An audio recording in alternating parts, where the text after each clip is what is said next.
Our readings point us to a trust in God. Could we have any more greater witness than these widows who completely trusted the Lord that He would provide for them, even as they're giving their very last of what they had. So they're giving not from surplus, but they're giving from their need.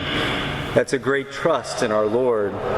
St. John Paul II called this the law of the gift, that when we give of ourselves, that God's grace will be given back many-fold from that, the law of the gift. He went on to say that no one can really know who they truly are until they give themselves away. And I think that's so true, that the gift of self, lovingly to God and to the world and to our neighbor, really helps us to know who we are and what we're made for.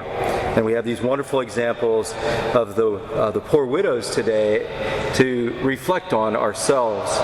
Annually, as those who have been here as parishioners for some time know, I give an annual state of the Parish Report, and that's this weekend. But I try not to couch it in just the funds and giving and the expenses, but rather why we give and what we invest in, because it is a sign of who we are. It is a gift that we have to be able to be great stewards of the ministry that God has given us here at St. John's. And so today, as we go through that, I'd like to keep that lens of how God's grace has been multiplied here because of the generosity of you, of our parishioners and friends. You can follow along with the report, and I won't cover every detail, but if you turn to page 16 of your worship aid this morning, I'll begin with a pie graph. It gives us a snapshot of how our finances have been invested in the year 2020 and 2021, the fiscal year starting July 1 and going through June 30th. Never really a surprise to most people is that a large percentage of the investment is in this place and being able to have a sacred worship place and space that is not just some place we come to, but that is maintained so that we can worship well. And so buildings and grounds and improvement is a big part of that pie graph, along with administration. It accounts for about 38% of our investment in being able to do the ministry and the sacramental life that we are engaged in. 62% is in direct ministry, but the 38% I want to just take a moment to kind of unpack it a bit to talk about what that would include so that we can do our ministry well. Well, first we have two full-time men who work in maintenance and cleaning, and so they keep this church and our rectory and offices prepared so that we can come in and really utilize the space.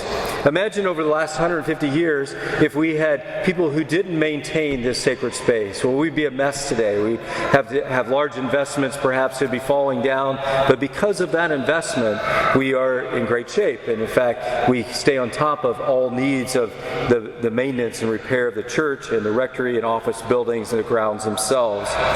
Additionally so Jason and Jorge are our two hired men who do a great job of being able to provide and clean and maintain. In addition to that, you see a slice of 16%, which is administrative. There are three full-time people there who work in administration. Megan, who is our Director of Communications, David Heinekamp, who is our Director of Finance, and Sarah Barr, who's our Administrative Assistant, along with their good work of administrative foundation so that we can do our ministries. Without them, it would be impossible to even have the ministries that we have and the outreach that we have sacramentally. Along with that, of course, is just basic needs like printing of these worship aids and the needs of office supplies and all those things that kind of add up to be able to do all that we are blessed to have as ministry ourselves. And so 62% is where I really want to focus the rest of that pie graph today. And let's start with this sacramental and worship and devotion. So on page 17, the sacraments are the source and summit of our Catholic lives, especially the sacrament of the Eucharist, which we gather for here today. And then we have 6 other sacraments, of course, that are alive and well here at St. John's. I'd like to open those up a little bit to think about how blessed we are. One of the sacraments that we have every week, every Saturday, some Fridays, throughout the whole whole year, with the exception of Lent and Advent, is the sacrament of Holy Matrimony. This year we'll have had a total of 75 weddings here at St. John's. Now, well, for those of us who've been around a while, that doesn't seem like it's extraordinary. If you talk to my brother priests, most of them would say that's unheard of, right? And so we are certainly a wedding parish. And many of those, of course, are visitors, but the vast majority, over half, are not. They are our own parishioners. And so this past year, in the year 2021, we'll have 47 parishioner weddings, and 9 of those, additionally, we've prepared them to be married away from here. So back like in maybe a home parish where they grew up, or somewhere away from St. John's. In addition, then we'll have had 28 non-parishioner weddings, which we welcome guests into this beautiful sacred place so that they can enjoy their sacraments here at St. John's. To support that, we have a wedding coordinator. Her name is Bridget. She's the longest staff member here. She came long before me. I think she's 18 years now. And Bridget works 3 days a week in wedding coordination. Along with her, we have Jessica, Susie, and Danielle, who are wedding hostesses. So all of our weddings have a hostess, which makes sure things run smoothly, and that all the details are covered, so that they can just enjoy their sacred day and really enter into it well. So we're blessed to have these weddings and all those who support them here at St. John's. In addition, this year we'll have 50 baptisms, 1 youth baptism, that is non-infant youth, and 5 adult baptisms through those who have gone through RCIA this past year. Also, 9 youth First Communions, 17 adult First Communions through RCIA, and 19 adults coming into full communion through confirmation, along with 8 confirmations. This is a blessing as well, because we tend to have a really steady kind of number of those who are seeking to learn more about Christ and His Holy Church, and then coming through the rite of Christian initiation for adults, prepare themselves through the gift of our catechists and our volunteers to be prepared to receive the fullness of the sacraments of baptism, the Eucharist, and confirmation. One statistic that always kind of shocks my brothers as well is that we only had 2 funerals this year. That's very unusual for most parishes. Why is that? Well, we're, as you know, a very young parish. About 60%, give or take a percentage or 2 every year, of our parishioners, registered parishioners, are young adults between the ages of 18 and 35. And so we have a lot of weddings, a lot of baptisms, but very few funerals. Also under this category of sacraments and worship and devotion, we're blessed to have a wonderful music ministry. Daniel is full-time as director of music. He's new with us starting this past spring. And coming out of the pandemic, it's been such a blessing because he, working with so many parishioners and friends of St. John's, have been able to double the number of members that are in our music ministry. We have 19 in our traditional choir, 21 in our young adult choir for the 7 p.m. Mass, and as well as 18 cantors.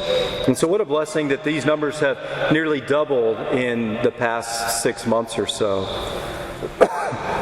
In addition to that, we have Adoration of the Church, as you know, about 40 hours a week, where we open up our doors, and it's a chance to come in and pray before the Blessed Sacrament that Jesus exposed in the Holy Eucharist.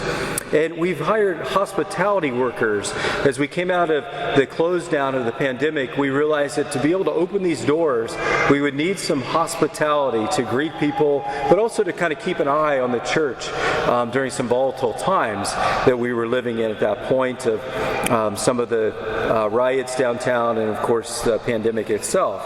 And so that's been a great blessing, because those hospitality college students, they greet people as they come through, and the doors are open on the weekdays. They also keep an eye on the church and make sure that everything is protected well. Finally, under this category, I want to point out the rosary making group. I always smile every time I see that they're having a rosary making night. They do it in a pub just to the east of us at Goodwood. It used to be the Ram. And I think there's layers of goodness to this. 1, it's just good to make rosaries, right? 2, it's good that we pray the rosary. And 3, it's good that we do that in a public place. where people can ask questions and they can say, well, what are you doing? And then they can kind of just share in a very natural way the goodness of our prayer life and our life in Christ through the intercession of our Blessed Mother Mary. And there'll be one of those coming up this coming week. You'll hear in the announcements and at the end of Mass. The second big category that I want to reflect on is our social justice, that is, care for those who are poor, marginalized, on the fringes of society. The first area there that we invest in is the sanctity of life, defending the dignity of all human life and particularly protecting the unborn, creating a greater culture of life through 40 Days for Life, praying at Planned Parenthood, the Right to Life dinner, support for women in crisis, and of course this year we'll be sending, every 2 years, we do a trip to the National March for Life in Washington, D.C. And so we'll be heading there with students and parishioners in January. Additionally, a few years ago, some of our parishioners asked if they could start a ministry called the Geode Project. It is care for women who are wounded from abuse. This has been a very fruitful and beautiful ministry for our parish and a way to help people that are wounded and hurting to find healing through Christ in this church. Our Garden Door ministry is arguably one of the largest ministries that we have here at St. John's. It's been going on for many years, caring for our poor neighbors, some that are homeless and some that are just going without basic needs of life. Those who volunteer in the ministry are 53 total friends and parishioners. Taking part in regular donations such as meals or making sandwiches are 60 other people. And we've doubled our serving of the poor in the last year and a half or so through the pandemic. And because of that, we've hired a full-time director of the Garden Door Ministry, Danielle Heitkamp, who does a great job of making sure it's organized and the volunteers are guided and that we're able to serve very well at a high level our neighbors in this community that go without the basic needs of life. And a final part of this category is our Haiti ministry, our sister parish in Mole St. Nicholas. We're in our 11th year of partnering with them. And it's just been a blessing from the very beginning to be able to provide scholarships. Many of you have taken on individual students to provide for their education, otherwise would not be able to go to school at all. We have 43 high school students who are sponsored by this parish, 11 university students, and 7 seminarians currently. This past year was a particular blessing because in June we were witnesses to the ordination of 3 of these men who have been sponsored by parishioners here at St. John's from the very beginning of this outreach. And they were ordained to the Catholic priesthood in Haiti and now are serving there. They communicate with me regularly, and it's so beautiful because they really consider this parish like a second home for them, even though they've never been here, because they feel so connected, because they realize that without the generosity of the parishioners, they would never be able to be priests. And so how beautiful is that we extend out of our diocese the support for others to be able to be formed for priesthood. We constructed a new bell tower for them this past year in our sister parish because, remember, the bell tower was falling over, and the bells are the call to Mass, and without the bells, people don't come to church. They don't come to Mass. And for us, it's just an added beautiful sound and benefit for us, but for them, it's necessary. It's a call to worship. And so that bell tower is completed. We also supported them in purchasing a new truck so the Father can go out into the remote villages that he serves and be able to provide the sacraments and support for the people there. We have a new, Father Leonville has moved to a new parish. He finished a 6-year term there, and Father William just started about a month ago. So he's a new pastor in our sister parish, which we'll share more with you next weekend about some of those details. We finally support monthly teacher salaries and food for the kids, as well as youth evangelization there in our sister parish. It's about $2,300 a month that we send for support. If you can imagine that covering all their teacher salaries for a month, $2,300. That would be like maybe 1 salary or 2 here in America. So that's such a blessing for their education. The next category is evangelization. Of course, it's the heart of what we're called to. It's our mission to go, therefore, and share the good news and make disciples of all nations. We're blessed to have over the past 5 years, 2 full-time missionaries serving very particularly in parish life and forming missionary disciples. This is very unique, as you know. There are probably just a handful of parishes across the United States that have full-time missionaries working to help others in the mission and to support them and form them. Jessica has been with us all 5 years, Jessica Nabnett, and Brian Bibb just finished a couple-year term with us and now is working in counseling. We're still working on hiring someone and doing a search to hire for a male missionary, but we've had 220 participants in the missionary disciple formation over the past 5 years. That's phenomenal. It's about 5% of our parish that have gone through formal training, as well as we have had, this past year we had a smaller group that were formed, but it was kind of a mighty group coming out of the shutdown of the pandemic to be able to kind of re-engage in that very particular missionary disciple formation. You can see kind of the more specific numbers for women and men and couples. This past year we really amped up our couple discipleship, so married couples discipling other married couples on the journey of faith to share the good news. Also under evangelization falls our Kendall Village. As you know, a year ago we paused it because of the pandemic. This year again we are delaying it because of the pandemic and some of the challenges around that with volunteerism. But we hope to be back next year. In the meantime, we're going to, like we did last year, have another fundraiser for our Haiti ministry, in which you'll see kind of pieces of the festival there, the good German food. We'll have St. Nicholas, we'll have some children's activities. We'll have some of the feel of Kendall, but we hope that next year that the full festival will be back right here in the heart of our city.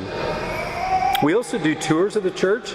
Maybe you don't know that, but occasionally a group will request, or we'll just open up the doors on like a Colts game or another event downtown and offer tours of our sacred space. More than just historical tours, but they are living tours, talking about what we do here, what the sacramental life looks like, what's the life of our parish. And finally, our parish newsletter falls under this category as well. 3 times a year, kind of putting out the good news of how God is working in our midst in parish life to bring others to Him. The next category is faith formation of youth and young adults, as well as faith formation for adults. If we were to combine faith formation, those two, we would have 16% of our investment in parish life in faith formation, which is a great percentage of what we do. We're blessed to have Deacon Dave as both a deacon, but also as a full-time staff member on our ministry team to work as a director of Catechesis for both youth and young adults. We also, because of that, have the blessing of a growing youth outreach and ministry called Catechesis of the Good Shepherd. A year ago, we had 38 children in the Catechesis of the Good Shepherd. Today, we have 60. So you can see the growth year after year that continues, and we expect that to grow for many years to come. We also have 12 catechists who work in that good ministry, which is also nearly doubled. Our campus ministry has been a wonderful investment over the last 11 years. Many of you know that I'm part-time. 50% of my time is dedicated to St. John's as pastor, and 50% of my time is dedicated as a chaplain of the Catholic community at IUPUI. And so this investment that I try to give in terms of time and support and leadership and shepherding our young church, as well as working beside 4 full-time campus missionaries through the Fellowship of Catholic University Students, really has become a great investment in our young church. Our 4 missionaries, Natalia, Tegan, Matthew, and Riley, are all brand new this year, and they're doing a wonderful job as a whole new team, really diving in and helping other young peers come to Christ and the church in a more full way. Through that, we have, this past year, we had 106 students in Bible studies, 13 students in formal discipleship, and alongside of them is another group of leaders, which are elected college students. So we have 7 of our college students who are elected to serve their peers and serve on a team with the Catholic Student Organization. This wonderful combination of St. John's and Fellowship of Catholic University Students and the Catholic Student Organization has really created a strong ministry on our campus, an investment in the young church and the future of our church, of course. The Catholic Student Organization does weekly catechesis and masses, fall retreat, social justice outreach in many different ways, Mass on the grass, weekly adoration, and Mass in the campus center. Finally, in this category, I want to talk a little bit about our young adult ministry, which is very intentional here at St. John's. And again, it began about 12 years ago in a super intentional way to reach out to the young adults here in the Indianapolis area. It's been successful in many ways, but this past year we decided to kind of amp it up one more notch, and we created some new teams, if you will. So today we have 6 different teams working to lead our young adult outreach. One for retreats, one for social activities, one for vocations, one for Before We Adore and Adoration here on Thursday nights, one for the 7 p.m. Mass, which is dedicated to young adults, and one for communications. In all, there are 36 young adults who help lead those teams. I always think that's pretty phenomenal when you think about, again, the leadership of a young church. And many times that generation kind of gets discounted as not wanting to be involved or maybe not taking leadership roles. But here they are leading a wonderful and vibrant ministry here in the heart of the city. This past year, we added a new seat on the parish council to represent the young adult outreach, and her first meeting will be this November. Bree Campbell will be a new member of the parish council, representing a voice of the young adult ministry as a whole. And adult faith formation, many things that have been super fruitful, but a new outreach this year is called Head to Heart. And we have 12 participants in that, where they meet on Monday night for deeper faith formation, kind of taking it to another level. I call it like the 500 level theology course that's being shared with those who are ready for something more. And it's been, at all accounts, very successful and beautiful for our parish to be able to offer that. We continue our book studies, the Beloved Daughters, our women's group, and the Estovere men's series, and Lent and Advent, and through the summer. A mom's group has formed here, which is wonderful. It just kind of sprung out of its own need, and so now there's a mom's group that meets regularly and supports each other. And we had our first family camping trip this past summer. It was great fun. There was 11 families who joined us, and I think it'll grow this coming year. Finally, I want to take a look at communications. I'm not going to go through all of these stats, but I do want to point out that all of this is possible by generosity of the people supporting the ministries of time and talent and treasure, but also getting the word out. And so social media is such a great tool today. And so through Facebook and Instagram and our email list and live streaming and our website, you can see a lot of people are reached. Yes, our own people, but also those outside of the boundaries of St. John's. I know that during the pandemic and still yet today, we have people who kind of tune in to us in some way from all over the world, and many of them are in direct contact with us, really receiving St. John's as a place that they can grow in their own faith formation.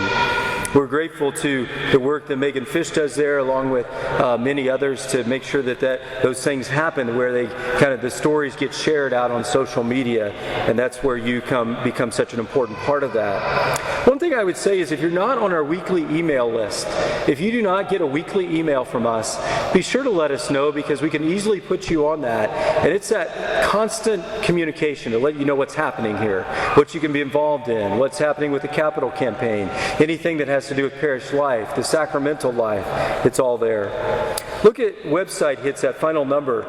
Nearly 5,000 unique visitors in the past month, with nearly 11,000 page views in the past month. How wonderful is that we can be a source of life for others here locally and throughout the world, really. A few other highlights of this past year. We finished phase 1, as you know, of the campaign for our spires. They're paid for. They're within an inch of being finished.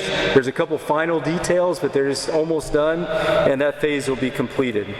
It's such a great gift to our parish. Secondly, the phase 2 of the capital campaign is also completed. Phase 2, fundraising for the renovation of the Rectory and the office building, and we are now beginning to work on that. So architects are meeting with representatives of the ministry team and volunteers of our parish, as well as surveyors have begun to work on surveying the grounds, the drainage, and things that need to be done before we can renovate the building. So we're moving forward. We hope in the year 2022 that building will be renovated from top to bottom and be completed and ready for another 50 years of great ministry with expanded space, with more usable space within the beautiful historic building that we have. We were blessed to be able to celebrate the 150th anniversary just a few weeks ago in the rededication of our current church and the spires, and we have continued growth of parish life just every week, new parishioners coming and welcoming them as well. The third phase of the campaign that I kind of skipped by, and I won't spend much time, but just so you're aware, is the new Parish Hall that's to be built, and we're about $850,000 away from completing that part of the campaign. And of course, we can't begin any of the work on it until the funds are raised to do that. So we look forward to that. It's amazing that in the midst of a major capital campaign, if you look at our financial kind of state of where we are, that we were able to grow our savings this past year by over $100,000. And so the people were very generous in just normal tithing and giving because of being frugal with expenses as well, but continuing to really thrive in ministries. We were able to continue to grow our own savings account, kind of a base for us for us to be able to invest in the future.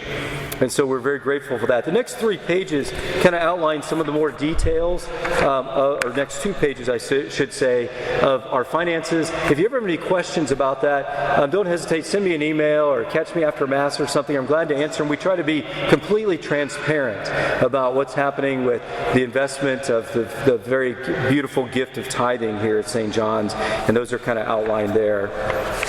We began this homily with the gift of generosity of the widow women, and how beautiful that is that they gave so much and trusted so much in God. And I too want to say thank you to all of you, to our parish council, our ministry team, and all the generosity of time, talent, and treasure that is an investment and gift so that we can continue to let God's work be done here, and so that we can thrive as a parish life, not only for ourselves, but to serve many, many other people that come to us in need.